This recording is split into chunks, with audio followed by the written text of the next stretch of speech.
Hello there, fans of professional wrestling.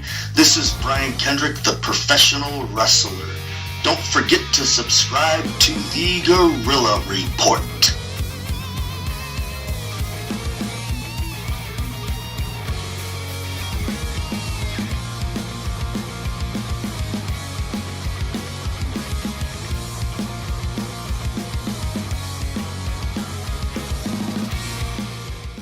Alright, how's everybody doing out there? We are back, Season 4. The much anticipated return of the Gorilla Report is back. And what a show have we got for you this week. If you don't know by now, we have got a big interview lined up today with former WWE Superstar Brian Kendrick.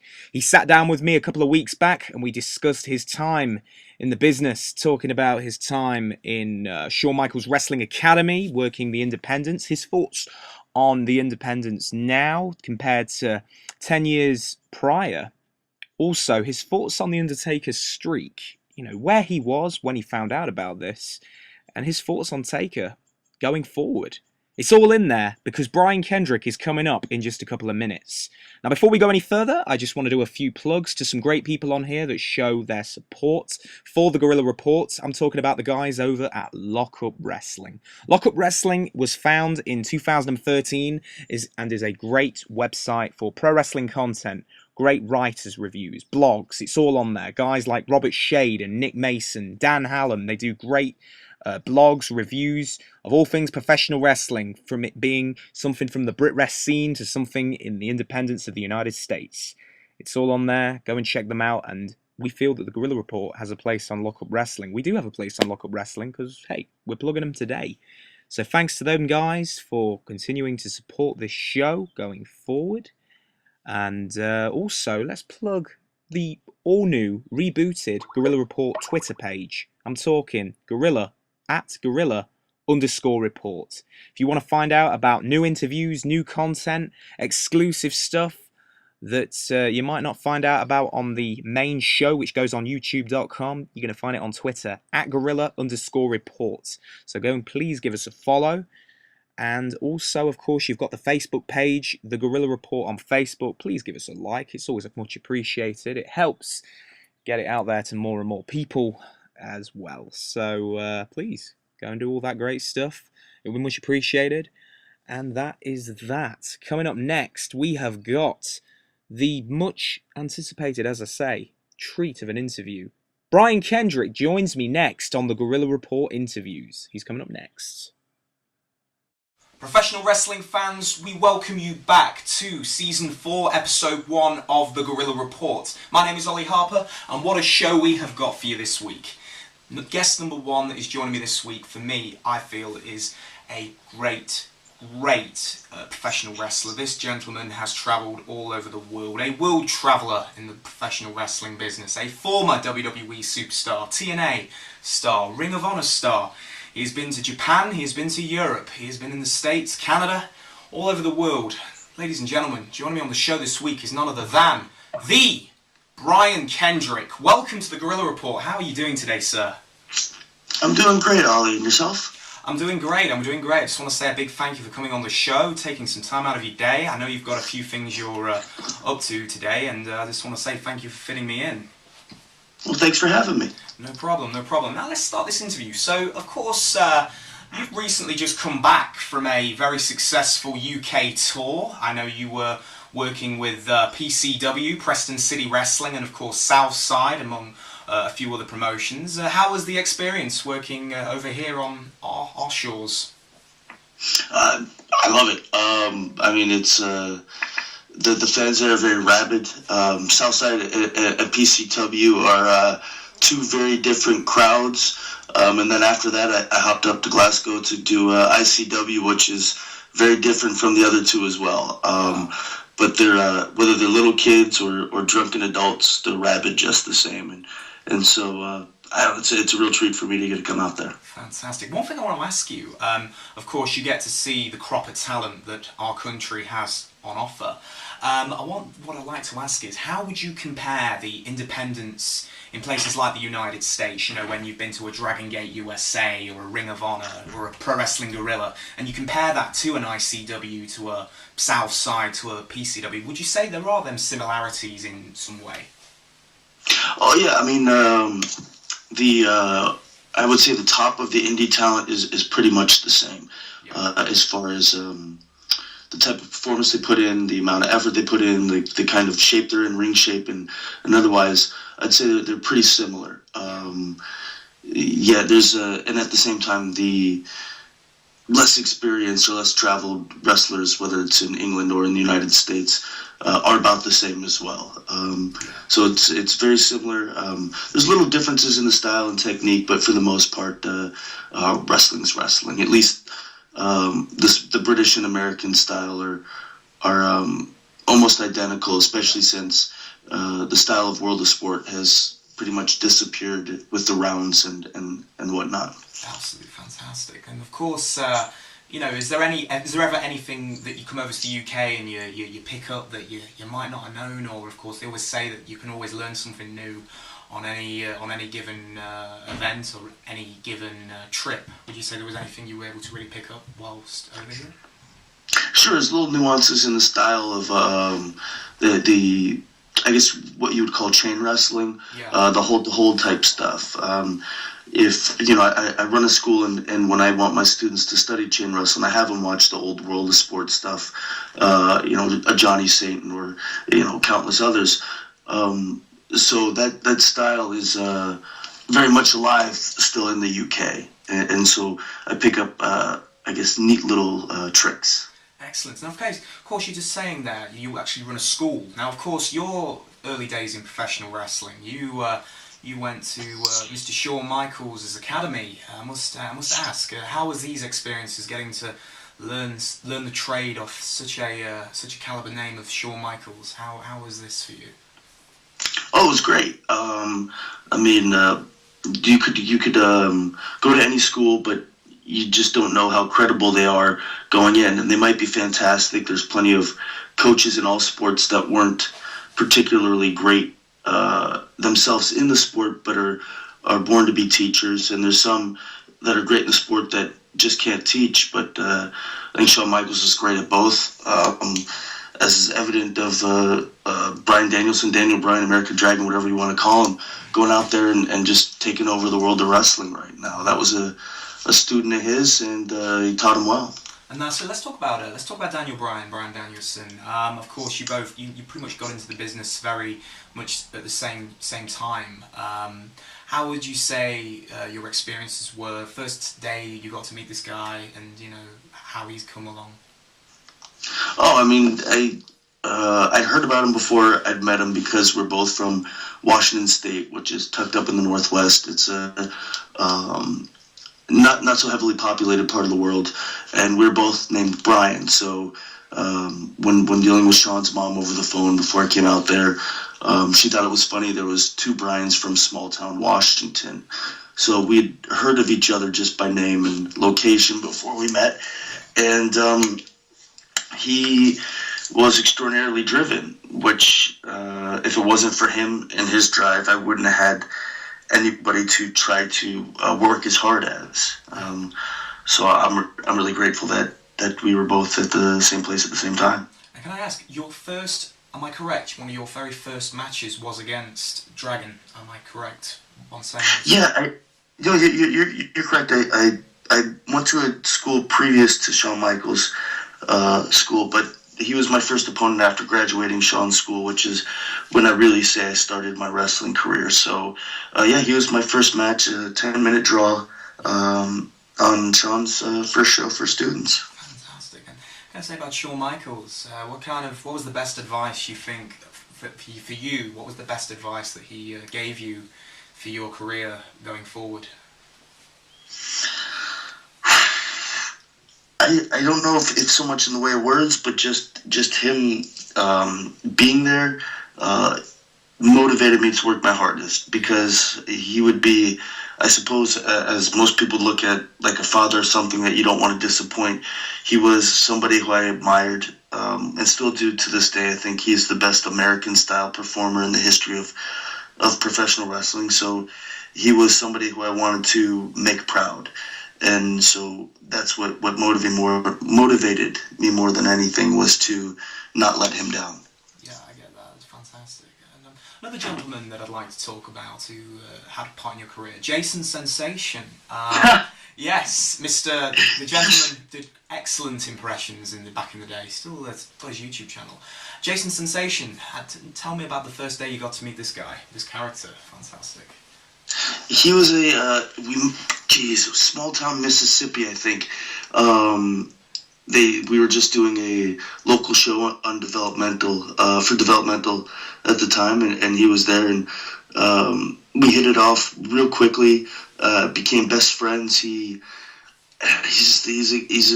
a guy who could just make me laugh my balls off just by looking at him. Even if he were to make a depressed face, it would still make me laugh.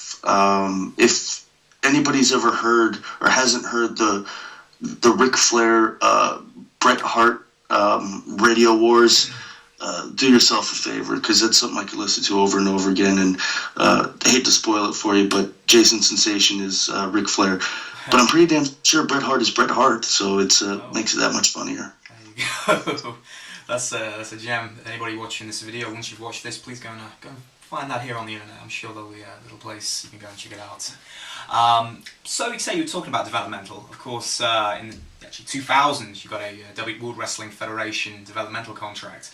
How did this come about, and really just comparing this experience, getting into that sort of that WWF landscape to so many couple of years later? How would you compare the two, and really how it all kind of came about?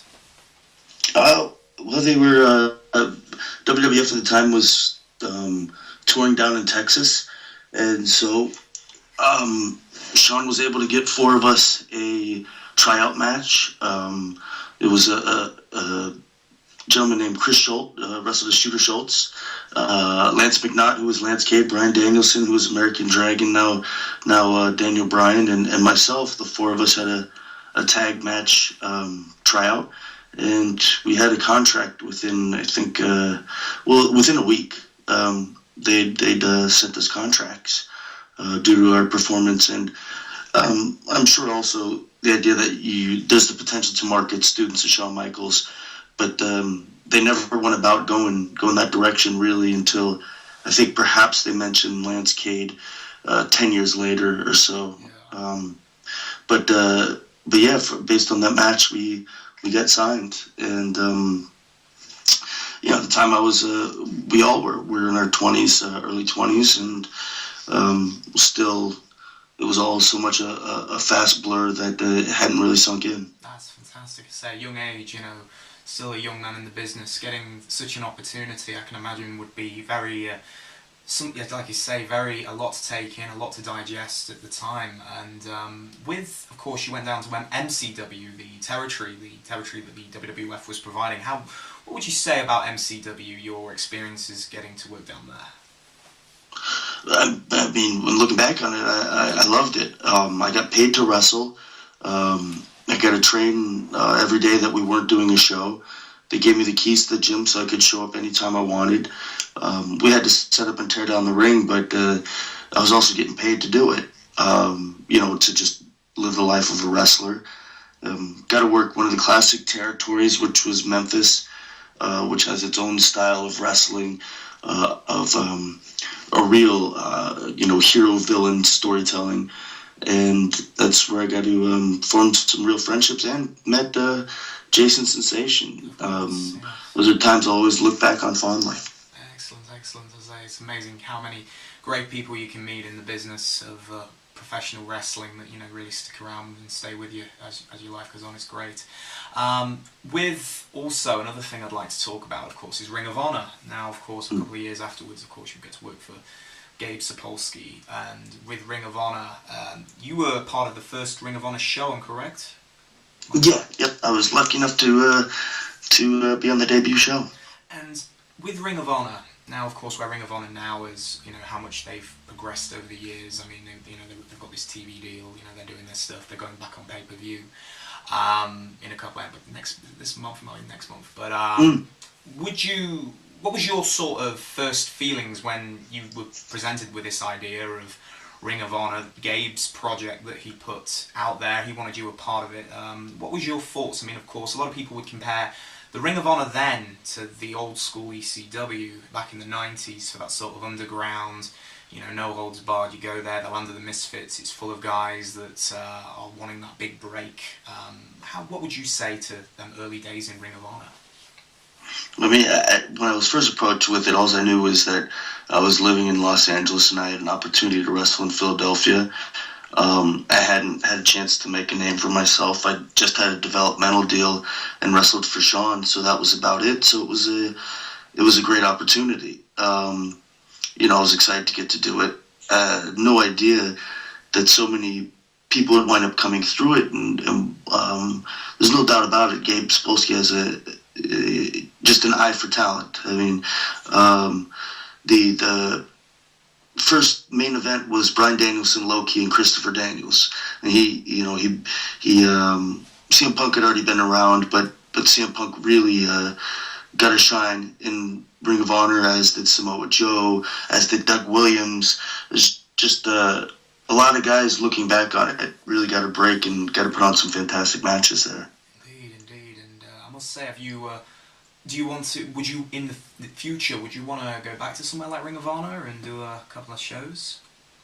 I'd be open to it. I'd be open to pretty much anything, depending on if I'm available and the opponent and what have you. But certainly have no hard feelings towards any promotion, so I wouldn't be against working for Ring of Honor. It's a different company now than it was. There is no Gabe Sapolsky. It's a different sort of mindset, but it's still more Ring of Honor than any other promotion is. So yeah, I'm sure I would enjoy my time. Tremendous. And of course, another place, of course, you got to, where you've seen, and is Japan. Of course, your experiences in Japan. Of course, we were saying about stuff you picked up in England, and whenever you do come over to England, you can always pick up something in Japan. How was experiences working down in Japan in your career?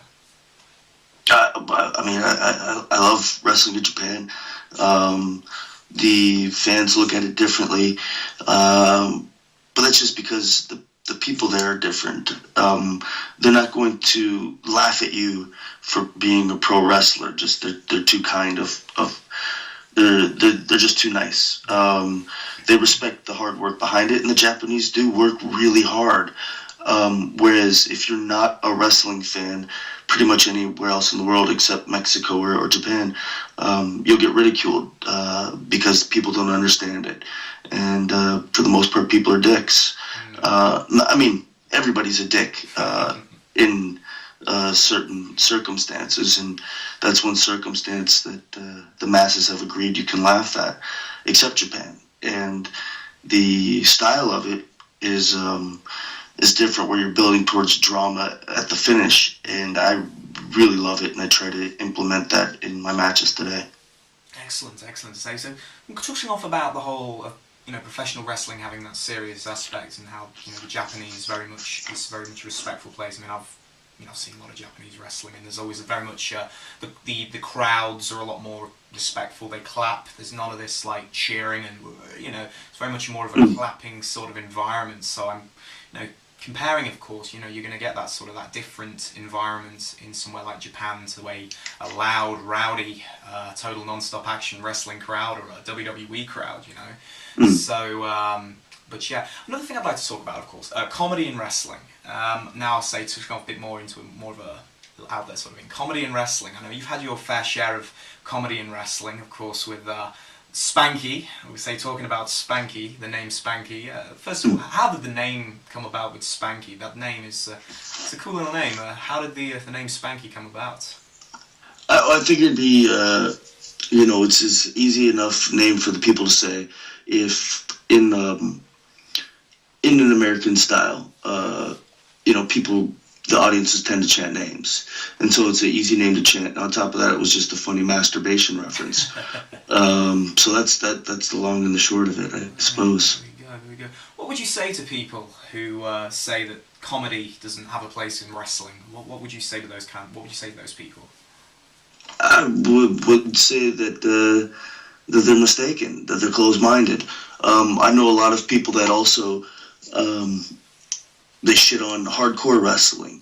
That they'll say, that that's not real wrestling. That I went to wrestling school to learn how to wrestle, and I would say it's just not your kind of wrestling. There's no reason that things shouldn't exist just because it's not your preference. You might not like pistachio ice cream, but that doesn't mean pistachio ice cream shouldn't exist or it's a disgrace to ice cream. It just means you're close-minded. If comedy's done well, watch a Kikutaro match and tell me it's not good, or watch the Florida Express from the old Dragon Gate and tell me that's not entertaining. Or watch a Jun Kasai match and tell me that that's easy to do or isn't wrestling. It's just a different form of art. It's a different way about going about what we do and just storytelling. Yeah, that's very cool. I say there's all like another way to express the art. Another way of getting art out there in wrestling. I think it's a very good way of putting it out there. Another thing I say, Paul London. I know a lot of people are going to want me to ask you this, but Paul London. Was Ring of Honor days is where you first met Paul, right? I'd actually met him on the independent scene in Los Angeles before that. Okay. And with London, of course, your formation in the WWE, you brought the London and Kendrick, or the Hooligans, as you were called. The getting to work with London in the WWE. How would you say? What kind of what was the direction that the WWE were kind of putting out there for you guys, and what you thought really could have gone with London and Kendrick? There wasn't much of a direction. There was an opening in the tag team division. There wasn't much of a spot at the time for cruiserweights. We were cruiserweights that were stuck out there, so we formed a tag team and took advantage of the opening. We'd put on good matches in the indies. We knew we were capable as a tag team, and so we got a shot. And through circumstances and fate and other people getting in trouble or other people getting hurt, opportunities kept falling our way. And so I don't think they ever had a plan in mind to put the belts on us or give us a long title run. It was just they had no other options and didn't really, they had bigger fish to fry. There's Benoit and Batista and John Cena to make a star, and Brock Lesnar and Undertaker and Triple H and Kurt Angle and all these guys they have to worry about, none of which were tag team wrestlers. So we had an opening, and as luck had it, the chips just fell in our favor. One thing I'd like to ask you, there was a lot of controversy about this, but when the whole Mr. McMahon limousine explosion thing happened and the whole the fake death that was done on TV, there was a lot of, I know apparently London got quite a lot of heat for grinning. Tell me a little bit about this. So was it just something he didn't agree with the angle, or was it just him just kind of saying, hey, this is just ridiculous, this whole thing? What was his reason? No. I think there's a absolute misunderstanding then, if that's what people believe.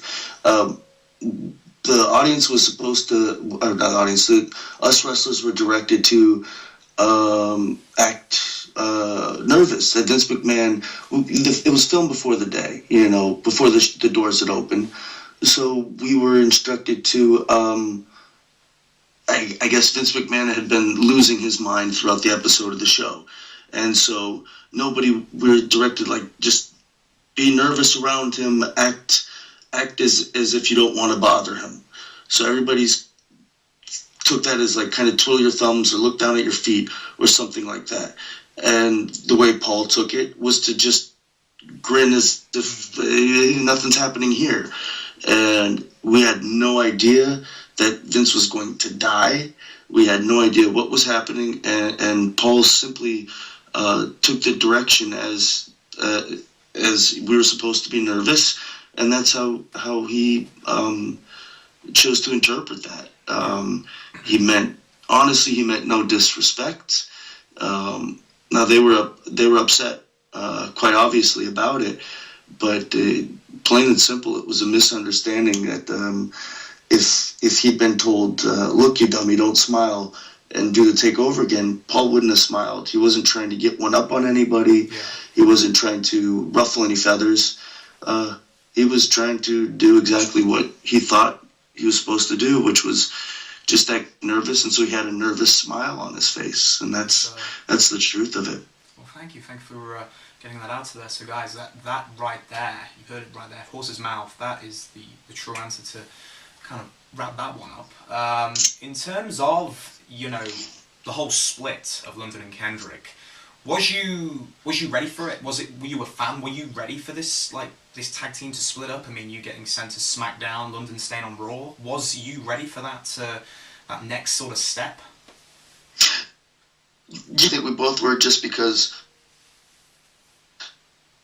Hello? Sorry. Things really. Oh, sorry. You there? Yeah, with that, no problem. Okay. Yep. So after the smiling incident, things started to go downhill from there as far as us being used on television. It started to become internet matches exclusively. We knew that nothing good was going to happen as a tag. All right, we're going to be going back in with Brian Kendrick in just a couple of moments. I just want to plug again. I just want to say now, Gorilla Report is back on Twitter.com. Please go and check us out. Follow us, Gorilla_Report, for all things professional wrestling, as well as any new interviews we post.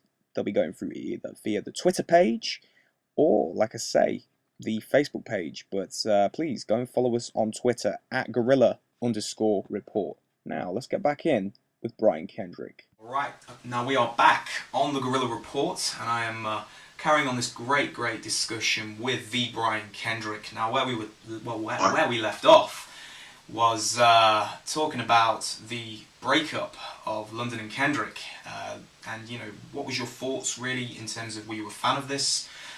Were you ready for the change to work as a single star on another brand? Tell me through. Yeah, I think both Paul and I were ready, because the writing was on the wall. We were still employed, but we weren't being used in a manner that was really being, let's say, highlight. You know, we were just kind of drudging along at that point, and we knew that if we stayed the path we were, we wouldn't be employed much longer. They didn't have any plans for us, and so we need to reinvent ourselves. So I don't think either one of us was shocked, and looked at it as an opportunity. Yeah, and quite the opportunity, I must say. I mean, of course, I was very much impressed by how you took the ball and ran with it when you went to SmackDown, taking on the Brian Kendrick, a cocky heel, played on TV. Of course, you had a body in terms of Ezekiel Jackson. Big Zeke. Talk me through Big Zeke. What was your first impressions when you first got to meet this guy, and when you found out you were going to be working with him for the long run? Well, I was when I proposed this character change, I was asked to go find a heater, which means like a bodyguard of sort, somebody for me to hide behind and, you know, get people riled up. So I went down to FCW, and that's what I picked. Going down there, it was going to be between him and Sheamus in my head, and I just like the contrast of Zeke, and he just has a natural, like, he's got a great smile, but if he wants to look angry, he's got a great scowl as well, and so he was my guy.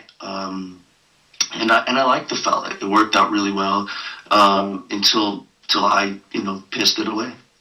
Yeah, I'd say, do you want to talk about that a little bit in terms of your release? What kind of, bring it to light, I mean, if you're okay talking about this, really, how did this all come about, the release from the WWE? Well, it was on a phone call, and they wouldn't give me the specifics. I asked if it was drugs, and they said no. They said I wasn't getting the job done, which left me without much direction. But at the same time, who knows? Because having a medical marijuana card in California, that comes with lawyers, and if they were to say that I was fired for marijuana while I have a medical marijuana card, perhaps they might open themselves up to a lawsuit. Not that I would even dream of suing the WWE, because, well, their lawyers are going to be better, and I love wrestling too much to sue wrestling. Yeah. But they just told me I wasn't getting the job done, which could mean anything, and maybe it had nothing to do with my marijuana use. Maybe it had everything to do with it, but at the end of the day, I had a bad attitude. I was getting out of shape. I felt I was still getting the character across, and having good in-ring performances, but maybe I was also deluding myself. So who knows? I had a great opportunity. It went well for a while, and then I looked at authority as the enemy, and let it become the better of me. Like I say, one of them things where it's like a learning curve. I mean, you sound very much. You look back at that, a younger Brian Kendrick, and I'm saying you grow and you mature with age, and I would imagine, of course, you're a better man now. It's able to progress. Yeah, it's something I can't beat myself up over. Just learn from, and again, I got a wrestling school now, so these are mistakes that my students can learn from. That's how it can be beneficial. Is they can learn when it comes time to make these decisions, to make the right ones and not the ones I did. Fabulous. And saying, of course, you would head back to the independents, and what was it like now? Okay, so you've been in the WWE, you've done this stuff in TNA, and early TNA. We're going to talk a little bit about more recent TNA, but of course, you go back to the Indies, of course, go to places like Dragon Gate and see.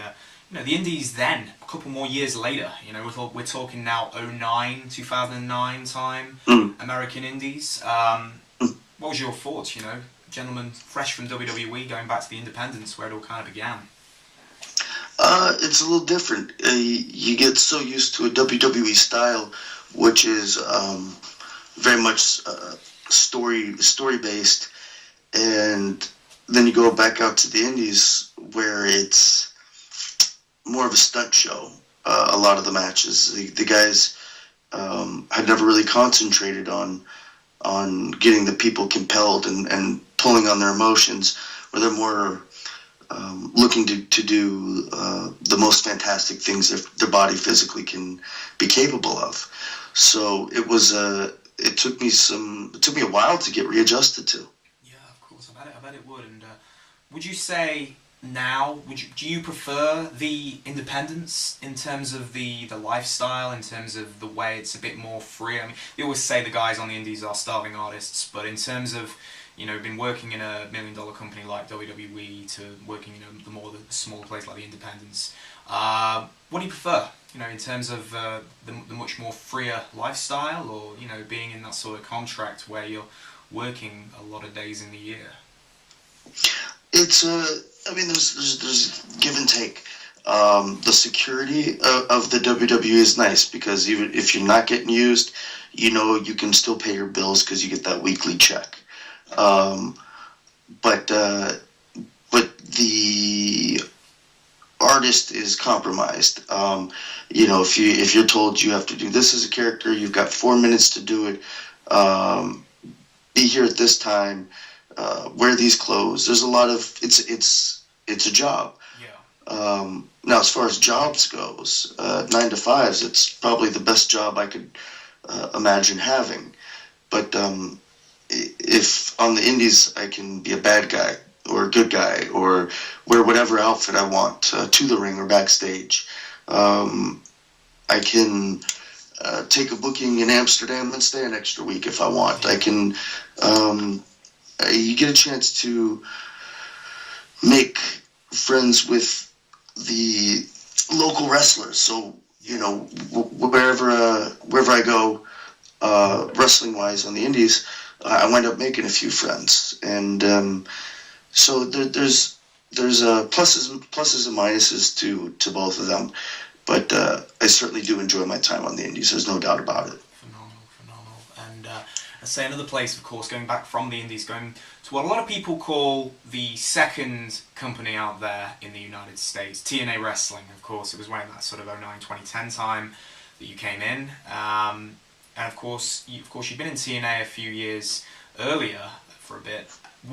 How would you compare your time kind of working the earlier days in TNA to when you came back and you would do the whole skin, not wearing any boots and all that stuff with the X Division? How would you compare your time in more recent TNA with the likes of Hogan and people like that around? So when I was there initially, just for a couple of shows, I didn't have much of a. I didn't spend too much time there. The talks of me getting a contract dissolved, and in that meantime, I got re-signed with the WWE. So I didn't get to spend too much time there to really say how it was to be there backstage until I went back, and then I could definitely form an opinion.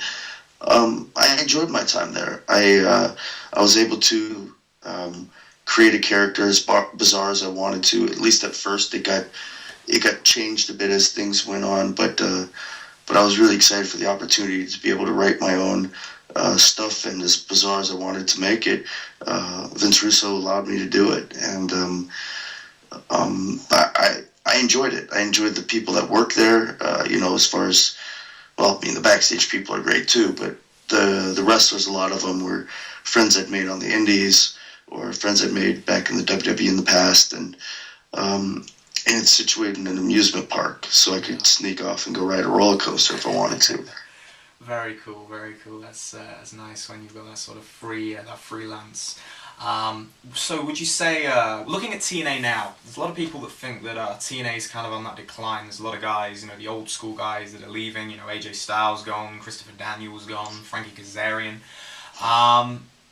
As an outsider looking back in, what are your thoughts on this new TNA that seems to be very much apparent with all these new guys coming in? And do you think it's looking really back at TNA now, the current stuff we're looking at, with the MVPs, the Eric Youngs, what do you think of TNA right now?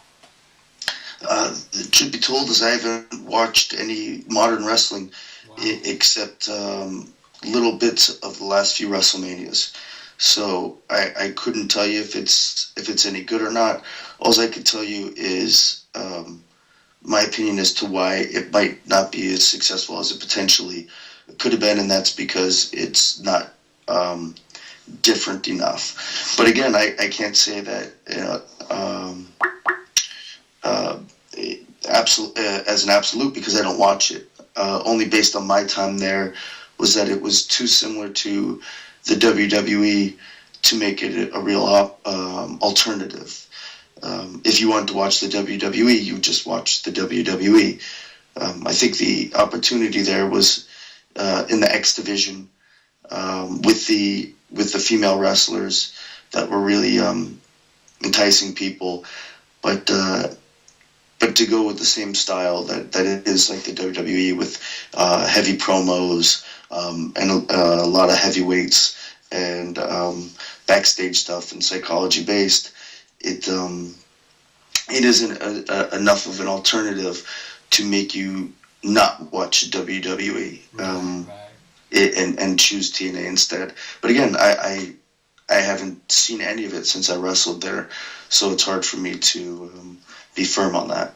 Fair enough. Would you say with Hogan and Bischoff coming in when they did, a lot of people probably didn't agree with it. Would you say there was any sort of disagreements of these guys coming in, of course, from their history? Would you say there was any kind of not a bad morale, but there was a bit of questioning from the boys? Would you say? I just think the issue might have been that nobody knows who's truly in charge. You know, you have Hogan and Bischoff, you have Russo, you have Dixie, you have writers, you have Bruce Pritchard. You had so many people, and if it were me, I would have either begged Gabe Sapolsky to take over because he's got an eye for talent and it could change it, or Tommy Dreamer, who's super well respected and has been there and done that, and you know, has worked for different companies and could help change it. I think it'd be crazy for Dixie not to hire a Hogan and Bischoff because of the success they've had. So I understand why she's went and did that. It makes sense, and is much as people might complain, the show is still on the air, so they didn't kill it. It's just wrestling has more competition in the way of there being 500 channels on TV. You can watch a basketball game instead if you want, or UFC, or watch Netflix, or masturbate to internet pornography.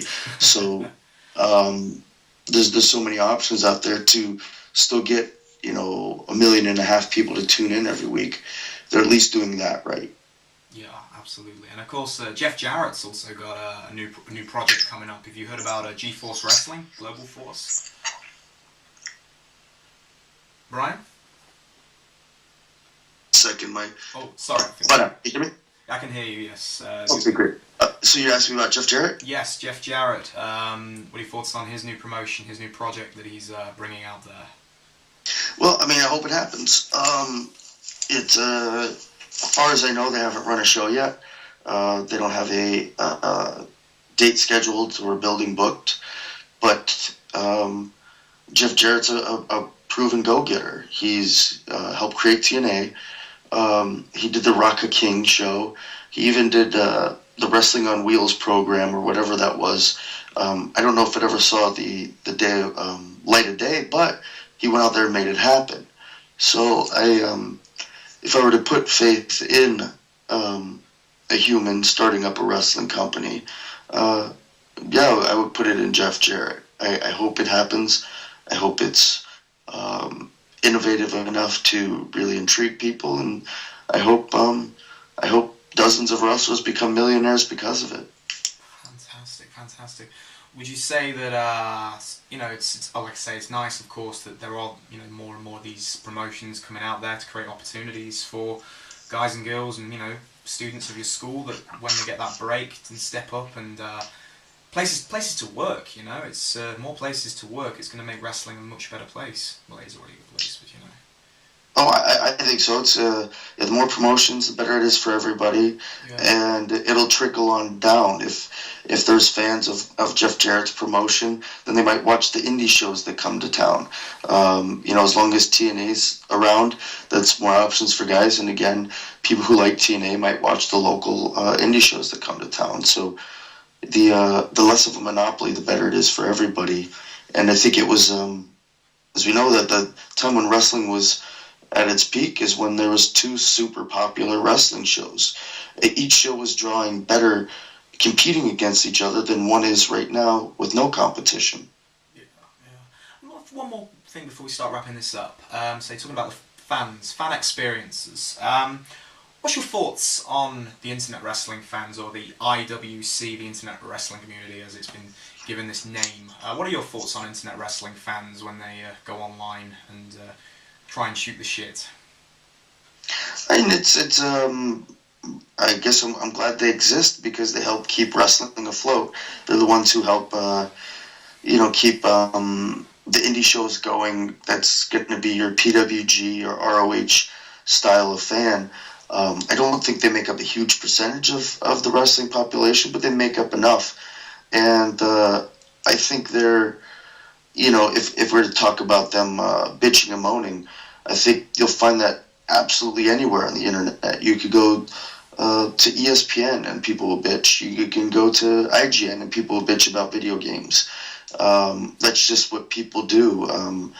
People tend to be at their nastiest when they're behind a username.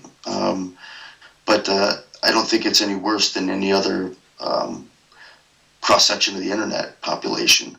And again, they order these pay-per-views to help a Dragon Gate USA stay afloat.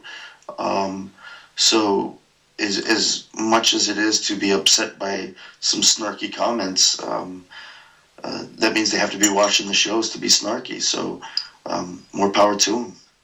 Fantastic. Now, one more thing before we start again, wrap up. A little thing we're going to play now is word affiliation. I'm going to drop a couple of names, a couple of acquaintances, affiliations of people you have worked with down the road. You can give me a word, a sentence, whatever it is, and we're going to probably do about 4 or 5. Okay. Okay, so the first one, a tag team, the Young Bucks. The best team going. Yeah. Would you say with a team like the Young Bucks, would you compare yourselves, like, did they remind you at all of how you guys, you and London at all, or would you say there was that sort of that drive with those guys? Yeah, they're I've told them this. They're my favorite opponents I've ever wrestled. I think they're better than Paul and I were, because they're the next generation and they're brothers and they've been doing this, and I think they're absolutely incredible.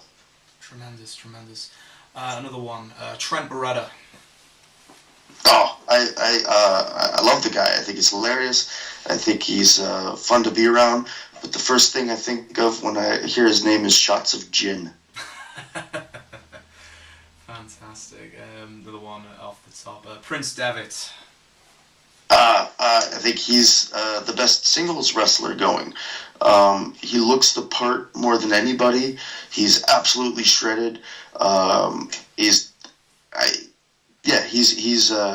super intense. The ring like a Benoit, but knows how to place everything just right. And when they put him with Fale and he switched to having a heater, he was able to use that as well. I think he's going to go on to make millions of dollars. Fantastic. Robbie X. As in Robbie E? No, Robbie X. You got to work with him at Southside's Raw Deal 3. Oh, shit. Yes. Okay. Yeah, I'm sorry. No. I like the kid. I don't know what more to say than that, other than he was fun to work. He was right where we needed him to be. We wound up changing stuff with having kids in the ring and using chairs, and he was great. I hope he goes on to do great things. Fantastic. Grado. You've heard of Grado, right? Yes. Oh Jesus. I made sure to go watch his match when I was at ICW. I came out to watch him and Whiplash wrestle, and I'm a huge fucking fan of Grado. So are you kidding me? How could you not be? He's coming out. He's coming over to the States very soon, isn't he? He's got a couple of dates up, I believe. Does he now? Yes, he is going to be coming over. Yes, it's good. I hope it all works out for him. He's a great guy. I've met him before. He's a great guy. We hope to get him on the show at some point this series. Try and hopefully get him in. I know he's a very busy man right now. He's getting opportunities all over the world. As shown, he's doing great. But one more name. Stephanie McMahon. Now, the reason I say Stephanie is because of the whole. That comedic segment reminded me of the whole when you did the whole streaking back in the day. Something we didn't really talk about, but we might as well talk about it now on Word Affiliation. But Stephanie McMahon. Always nice to me. I think she was genuine. When I asked for my release, she said if I ever want to come back, to reach out to them. I think the company would be in great hands with her in charge. Yeah. I really do. I don't know her enough that her and I have gone out to dinner or gone fishing or anything along those lines, but she's always been genuinely nice to me, and I think the company will continue to grow with her in charge. Phenomenal, tremendous. And would you ever say, talking off Wood now, would you ever want to go back to WWE at some point? Or... Oh, I know my wife would kick me square in the balls with steel-toed shoes if I said no to a contract, because the financial stability and the potential to make great money, so her and I could have kids and open a business and stuff like that, and what it would do to help my school as well. So, and the truth is, I let my attitude get in the way in the past, but I have a lot of fond memories working there. The work is fucking hard. You know, you're especially me living in California, I have to add an extra day of travel. So I'm home 2 days a week on a week where we're not traveling internationally. But it is the wrestling on its greatest platform. So I'd wind up having my wife hand me divorce papers if I said no. Yes, of course. And yes, and I know there's something we're going to try and talk about here, but the streak. You've been very much catching up with WrestleManias as like the only wrestling you've been catching up with, WWE wise. What was your thoughts when the streak ended this past WrestleMania? Brock Lesnar, Taker, Taker, him in your career. What was your thoughts? So I didn't see that match, but we were staying over at a friend's house in Amsterdam, and Sabu was there just to tell us as we walked in, because he'd already seen it. Hey, Undertaker lost. I didn't give a shit, but the friend that I was with that came into the house was just, his heart just sunk because he ruined it for him, and that's 20 years in the making. But so I don't know. I would suppose that if anybody has the clout to say I'm not coming back to the WWE unless this happens, it would be Brock Lesnar. I think it adds a bit more of a human touch and gets us to care about the Undertaker that much more too. Now that we see that he's vulnerable. Indeed. Do you think that that was Taker's last match? Do you think he's got any more left in the tank? Oh, I think he could wrestle another 20 years if he wanted to, and I think they'd let him if he wanted to. I didn't see that match, but I saw the match before with, I believe it was with Triple H the year before, and it was fantastic. That's I love the drama of a pay-per-view style heavyweight WWE match where they're allowed to go 20 plus minutes and really tell a story. So I think it would be a shame if he didn't have a few more matches. Maybe not a full-time schedule, but he's too good of a storyteller. Fantastic. And we're going to wrap this up now. Have you got any final things you'd like to say today, Mr. Brian Kendrick? No, thank you everybody for supporting the world of wrestling. If there was no wrestling fans, then we would just be dudes in our apartment pretending to hit each other, I suppose. So. Fantastic. I say thank you very much, Mr. Brian Kendrick. This has been the Gorilla Report, and I say thank you so much for coming on the show today, making this. I feel you probably are. I'm not just being biased here, but I would say you've probably been one of my favourite guests we've had on this show in the now 4 seasons of running this show since last summer. I'm very much happy that we were able to sort this out for today. Well, thanks for having me, Ollie. You flatter me so, my friend. Thank you, sir. And that is that. My name is Ollie Harper. This has been the Gorilla Report. Keep on watching your professional wrestling. We'll be back somewhere down the line with more wrestling, more interviews, more entertainment for your audio listening pleasure. We'll see you soon, guys.